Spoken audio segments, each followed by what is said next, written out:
ఓం శ్రీమాత్రే నమః. ఓం శ్రీ గురుభ్యో నమః. హరి ఓం. అందరికీ నమస్తే అండి. అందరూ కూడా అమ్మవారి అనుగ్రహంతో అందరూ బాగుండాలి మనసారా అమ్మవారిని ప్రార్థిస్తూ ఉన్నాను. ఈ రోజున మన సౌందర్య లహరిలోని 38వ శ్లోకం గురించి అయితే మనం విందాం. దీనికి తాత్పర్యం ఏమిటి, పద విభాగం ఏ విధంగా చేసుకుని చదువుకోవాలి, ఈ శ్లోకంతో కనుక పారాయణ చేస్తే ఎటువంటి ఫలితములు ఉంటాయి, ఎన్నిసార్లు జపం చేయాలి, తర్వాత నైవేద్యం అమ్మవారికి ఏం పెట్టాలి అనేటువంటి విషయాలన్నీ కూడా మనము విందాం. ఈ శ్లోకంతో కనుక పారాయణ చేసినట్లయితే చిన్నపిల్లలు అంటే చిన్న పుడతారు కదా, అప్పుడే పుట్టిన శిశువులు, వాళ్ళకి 7 సంవత్సరాలు వచ్చేంత వరకు కూడా వాళ్ళకి అరిష్టాలు అనేవి ఉంటూ ఉంటాయి. ఈ అరిష్టాలు ఏమంటారంటే బాల అరిష్టాలు అంటారనమాట. ఈ అరిష్టాలు పోవాలి, ఎటువంటి గండాలు ఉండకూడదు అంటే ఈ శ్లోకంతో కనుక పారాయణ చేసినట్లయితే శిశువు పుట్టినప్పటి నుంచి కూడా వాళ్ళు దీర్ఘాయుష్గా ఉండి వాళ్ళకి ఎటువంటి లోటు లేకుండా ఎటువంటి బాల అరిష్టాలు లేకుండా బాగుంటారనమాట ఈ శ్లోకంతో కనుక పారాయణ చేసినట్లయితే. అయితే ఈ ముందుగా మనము అవతారిక గురించి అయితే విందాం. అనాహత చక్రమందు ఉన్న పరమహంస నాథుడు పరమహంసాంబ అనే శివశక్తులను హంస ద్వంద్వములుగా స్తుతించారు. వాయుతత్వములను ఉత్పత్తి చేసే శివ దంపతుల రూపము ఈ శ్లోకంలో ప్రతిపాదించబడింది. ముందుగా ఇప్పుడు మనము శ్లోకం గురించి అయితే విందాము. సమున్మీలత్ సంవిత్ కమల మకరందైకరసికం భజే హంసద్వందం కిమపి మహతాం మానసచరం యదాలాపాదష్టాదశ గుణిత విద్యా పరిణతి యదా దత్తే దోషాద్గుణమఖిల మద్భ్యః పయ ఇవ. ఇది శ్లోకం అన్నమాట.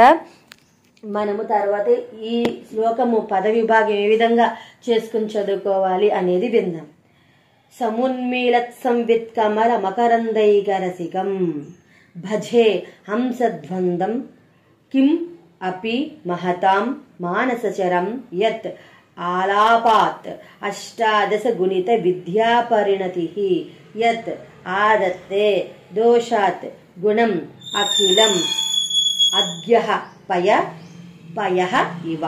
ఈ విధంగా మనము పద విభాగం చేసుకునైతే చదవాలి. ఇక్కడ టీకాలో చెప్తూ ఉన్నారు, హే దేవి సమున్మీలత్ వికసించుచున్న సంవిత్ ప్లస్ కమల జ్ఞానము అనే పేరు గల పద్మమునందలి అనాహత చక్రమందలి మకరంద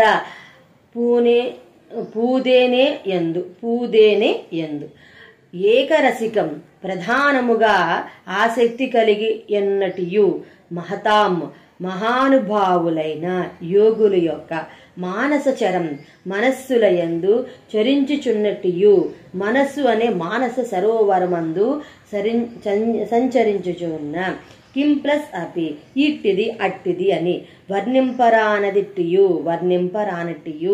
హంసద్వందం హంస మిథునమును భజే సేవిస్తాను. యత్ ప్లస్ ఆలాపాత్ ఏ హంసల జంట యొక్క మాటలు అనడి కూత వలన అష్టాదశ గుణిత విద్యా పరిణతి అష్టాదశ గుణిత 18 చే లెక్కింపదగిన విద్యా పరిణతి విద్యల యొక్క పరిణామము అష్టాదశ విద్యలు అంశల సంభాషణం వలనే పరిణతములైనవి అని భావం అన్నమాట. యత్ ఏ హంస ద్వంద్వము అభ్యః అంటే నీళ్ళ నుండి పయః ప్లస్ ఇవ పాలను వలె దోషాత్ దోషము నుండి అఖిలం గుణం సమస్తమగు మంచి గుణములను ఆదత్తే గ్రహించున్నదో. తాత్పర్యం ఏంటంటే తల్లి వికసించుచున్న జ్ఞానము అనే కమలమునందున్న అనాహత కమలమందున్న మకరందమును ముఖ్యంగా ఆస్వాదించడంలో ఆసక్తి కలదియు యోగీశ్వరుల మనస్సునే మానస సరస్సులో సంచరించుచున్నదియు ఇటువంటిదని నిర్వచించడానికి సఖ్యము కానిదియు అయిన హంసేశ్వర దేవల సంయుక్త రూపమైన ఈ రాజహంసల జంటను నేను సేవిస్తాను.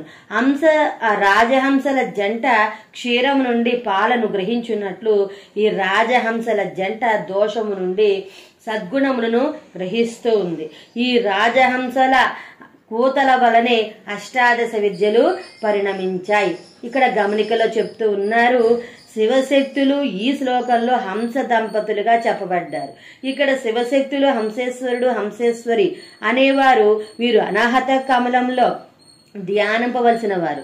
సంవిత్కలము అంటే అనాహత చక్రం. ఉపాసకులు పరమహంస మిథునమును అనాహత చక్రంలో పూజిస్తారు. శివశక్తులు అనే హంస దంపతులు విలక్షణమైన వారు, లోక సాధారణమైన హంస దంపతులు. పద్మంలోని మకరంద రసాన్ని గ్రహించడంలో ఆసక్తి కలవి. హంసలు మానస సరస్సులో సంచరిస్తాయి. వీటిలో కలిసిన పాల నుండి అవి పాలను వేరు చేస్తాయి. కాగా శివశక్తులు అనే విలక్షణమైన హంస దంపతులు హృదయమందలి అనాహతమనే సంవిత్ పద్మమునందలి ఆనందానుభూతి యందు ఆసక్తి కలవి. ఇవి మహనీయులైన యోగీశ్వరుల మనస్సులో సంచరిస్తాయి. ఈ హంస మిథునము యొక్క పలుకులు అనే కూతల వల్ల 18 విద్యలు పరిణతమయ్యాయి. ఇవి దోషము నుండి గుణములను విడదీసి వాటిని స్వీకరిస్తాయి. ఇక వివరణం గురించి అయితే అంటే ఇప్పుడు మనం శ్లోకం విన్నాం కదా, దాంట్లో ఒక్కొక్క లైన్ గురించి అయితే మనం విందాం. సంహూనిలత్ సంవిత్ కమల మకరందైక రసికం. శివుడు శక్తి అనే హంస దంపతులు ఉన్నారు. ఈ జంట వికసించే అనాహత పద్మంలోని మకరందమునందు ముఖ్యమైన ఆసక్తి గలది. సహజంగా హంస దంపతులకు పద్మ మకరంద పానమునందు రసిక తత్వం ఉంటుంది. కాగా శివశక్తుల రూపమైన ఈ హంస దంపతులకు సంవిత్కమలము అంటే అనాహత పద్మంలోని మకరందమునందు అనగా ఆనందానుభూతి యందు ఆసక్తి ఉంటుంది. మకరందైక రసికం అంటే మకరంద రసాన్ని గ్రహించుట యందు ముఖ్యమైన ఆసక్తి అని భావం. అంటే సంవిత్కమలంలో వారు నివసిస్తున్నారని భావము. ఇక రెండో లైన్ గురించి అయితే విందాం. భజే హంసద్వందం కెమపి మహతాం మానసచరం. హంసద్వందాన్ని భజిస్తాను అంటే శివుణ్ణి శక్తిని హంసేశ్వరిగా సేవిస్తానని భావము. ఈ హంస ద్వంద్వము మహతాం మానసచరం అంటే మహనీయుల మనస్సులో సంచరిస్తుంది. శివాశివులు యోగీశ్వరుల హృదయంలో సంచరిస్తారు. లోకంలోని హంసలు మానసచరం అంటే మానస సరస్సులో సంచరిస్తాయని భావం. కిమపి అంటే ఈ శివాశివ హంసద్వందము యొక్క విశిష్టతను ఇటువంటిదని వివరించి చెప్పడం కష్టమని భావం.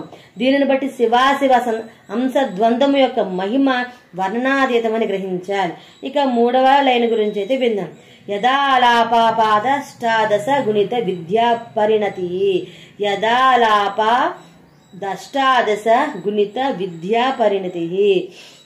హంసలు కూస్తాయి, ఆ కూతలలో విశిష్టత లేదు. కానీ ఈ శివాశివ రూప హంస దంపతులు ఆలాపములు అనగా పలుకులు చాలా ఇష్టమైనవి. వీరి ఆలాపములే లోకంలో అష్టాదశ విద్యలు పరిణమించాయి. వారు పలికిన పలుకులే 18 విద్యలన్నాయన్నమాట. ఇది జ్ఞాన సంవిత్ అంటే చక్రం అవడం వల్ల శివపార్వతుల సల్లాపములు 18 విద్యల గుట సమంజసం. ఇక అష్టాదశ విద్యలు అనగా 18 విద్యలు. అవి ఏంటంటే చతుర్వేదములు, ఋగ్వేదము, యజుర్వేదం, సామవేదం, అధర్ణ వేదము, వేదములు 4, వేదాంగ షట్కము 6, శిక్ష, వ్యాకరణము, ఛందస్సు, నిరుక్తము, జ్యోతిష్యము, కల్పము, వేదాంగములు 6, మీమాంసాదులు 8, మీమాంస, న్యాయము, పురాణము, ధర్మశాస్త్రం, ఆయుర్వేదము, గాంధర్వ వేదము, ధనుర్వేదము, అర్ధ నీతి శాస్త్రం, మీమాంసాదులు 8. మొత్తము పై 8 విద్యలు పార్వతీ పరమేశ్వర పలుకులని మనం గ్రహించాలి. ఇక 4వ లైన్ గురించి అయితే విందాం. యథాదత్తే దోషాద్గుణమఖిలం అద్య పయ ఇవ. లోకంలో హంసలు నీళ్లు పాలు కలిపి ఇస్తే నీళ్లు కలిపిన పాలలో నుండి మంచి పాలను విడదీసి అవి ఆ పాలను మాత్రమే త్రాగుతాయి. అంటే అవి పాలను త్రాగి నీటిని విడిచిపెడతాయి. అద్భ్య పయ ఇవ నీటి నుండి పారిన హంసలు విడదీసినట్లు శివాశివ హంస ద్వంద్వము దోషాత్ అఖిలం గుణం అంటే దోషాలను మంచి గుణాలను ఆదత్తే అంటే గ్రహిస్తుంది అని అర్థం. ఉపాసకులను దోషాలను విడిచిపెట్టి వారి సద్గుణాన్ని మాత్రము శివాశివ హంసద్వందము స్వీకరిస్తుంది అన్నమాట. విశేషంగా చెప్తున్నారు, సోహం అనే పదం నుండి అంశః అనే పదం వచ్చింది. అంశః అనే దానిలో ఆ అంటే శివుడు, సహ అంటే శక్తి, అంశః అంటే అంశేశ్వరుడు, అంశేశ్వరి అనే శివశక్తులు వీరిని సేవించాలని సూచన. ఇక ఈ శ్లోకంలో జగత్తు యొక్క సృష్టి ప్రక్రియలో వాయుతత్వానికి తల్లిదండ్రులైన పార్వతీ పరమేశ్వరులు అనాహత చక్రంలో హంస దంపతుల రూపంలో ఉన్న స్థితిని గూర్చి చెప్పబడింది. హృదయస్థానంలో నిరంతరము అప్రయత్నంగా హంస మంత్ర జపము జరుగుతుంది. అప్పుడు హంస అనే ధ్వని శ్వాస యొక్క ఉచ్ఛ్వాస ప్రక్రియ వల్ల కలుగుతుంది. అది వాయు ప్రవృత్తితే కలుగుతుంది. అందువల్ల అనాహత పద్మంలో హంస దంపతులుగా ఉన్న శివాశివులు వాయుతత్వానికి జననీ జనకులు. హృది మరుతం అని హృదయ స్థానంలోని అనాహత పద్మంలో వాయుతత్వం ఉంటుందని 9వ శ్లోకంలో ఉంది. ఈ విషయాన్ని పాతురు వారు తెలిపారు. ఉపాసకులు పరమహంస మిథునము సంవిత్కముల యందు అనగా అనాహత పద్మం మందు ఉపాసిస్తారు. ఇది సమయాచారులో ఒక శాఖ వారి పద్ధతి. శంకర్లు కూడా సమయాచారులే. శంకర్లు అవలంబించిన శాఖ వారి అభిప్రాయంలో అనాహత చక్రంలో శివుడు సిఖి అంటే అగ్ని జ్వాల రూపుడై సిఖిని జ్వాలారూపుడి అయిన తన శక్తితో కలిసి దీపం యొక్క అంకురముల ప్రతిభాసిస్తాడని భాషిస్తారు. శంకర్ ఈ అభిప్రాయాన్ని తన శుభగోదయ వ్యాఖ్యల్లో తెలిపారు. సిఖి అంటే అగ్నిశిఖ కలవాడిన మగ అంటే మగ నెమ్మలి అని అర్థం. అగ్నిశిఖ కలవాడని మగ నెమ్మలి అని అర్థం. సిఖి అంటే శిఖారూపిణి అని ఆడు నెమ్మలి అని అర్థం. అగ్ని శిఖారూపిణి అని ఆడు నెమ్మలి అని అర్థం. లక్ష్మీధర పండితునికి కూడా పై అభిప్రాయం సమతమే. సమయోమోధిని వాక్యంలో విషయం ఇదనమాట. ఇక మనము ఈ శ్లోకానికి అర్థము తాత్పర్యము ప్రతి లైన్కి కూడా మన అర్థాలు అనేది విని ఉన్నాం కదా. ఇక ఎన్నిసార్లు పారాయణ చెయ్యాలి, ఎన్ని రోజులు చెయ్యాలి అనేది విన్నాం. ఈ శ్లోకము 45 రోజుల పాటు రోజుకి 1000 సార్లు పారాయణ అయితే చేయవలసి ఉంటుంది. నైవేద్యము 11 మినపగారులు, నారీకేళము, అరటిపండు అమ్మవారికి నైవేద్యం పెట్టాలి. ఇక శ్లోక పారాయణ ఫలితము బాల అరిష్ట దోష నివారణములు పోతాయన్నమాట. ఏవైతే అరిష్ట దోషాలు బాల అరిష్ట దోషాలు ఏవైతే ఉన్నాయో అవన్నీ పోతాయి అని చెప్తూ ఉన్నారనమాట. ఈ విధంగా మనము 38వ శ్లోకానికి అర్థము తాత్పర్యం అన్ని విన్నాం కదా. తర్వాత 39వ శ్లోకం గురించి అయితే విందాము. అంతవరకు స్వస్తి.